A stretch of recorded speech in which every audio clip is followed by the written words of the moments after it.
เมื่อสูงไว้ก็ทั้งเสียงกันเนาะอันในเป็นวิดีโอที่มานี่มันลอกไล่ลงฟอนต์ใน Oppo F5 กันเนาะ Oppo F5 ในที่มีมาฟอนต์สกี่มานกันเนาะมีอยู่ที่โคตรมานมากกันเนาะยังลองนึงที่เนื้อการตั้งค่าที่เนื้อซอฟต์ภาพมันก็มีที่เลือกฟอนต์มากกันเนาะมันได้ไหลลงซ้อมทีมเป็นเวอร์ชันเก่าหรือเวอร์ชันใหม่นั่นแหละผมว่าเนาะก่อนเดลงทีมนั้นที่ไรว่าเปิดปันไม่รู้จักแหล่งที่มาที่เนื้อการตั้งค่ามันกันเนาะ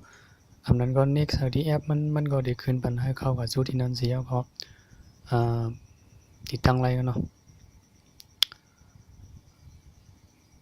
ว่าเสียเขาติดตั้งยาวกว่านั้นมันเดี๋ยวมันเปิดแอปมันขึ้นมากกันเนาะพอเปิดแอปมันไหนมันเด้งออกซึ่งในนี้กันเนาะลอกไล่เกมมันก็เข้ากว่าที่เนื้อการตั้งค่ามันเสียก็เข้ากว่าที่เนื้อแอปพลิเคชันยาวกว่าลบเป็ดข้อมูลทีมเดียนเขาลงมากันเนี่ยเนาะลบข้อมูลมันเสียก็ขึ้นมาเปิดขึ้นกันเนาะ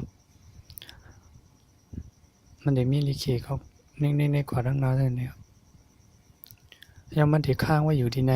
หึงไว้กันเนาะเฮ็ดกว่าเฮ็ดมากมันก็ได้เข้าเลยหน้าแอปตัวนั้นกันเนาะ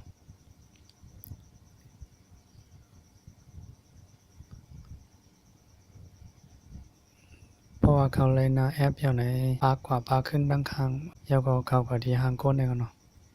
ยาวเข้ากว่าที่ฟอนต์ยาวก็ที่หันฟอนต์เดียนเฮาลงไว้กันเนาะ next ที่ฟอนต์เดียนเฮาลงไว้ยาวก็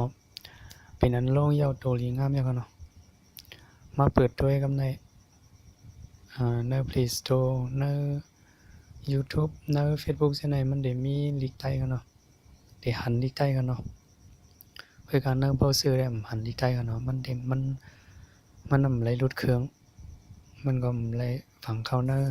ซิสเต็มของมันกันเนาะเอาค่ามือสูงครับ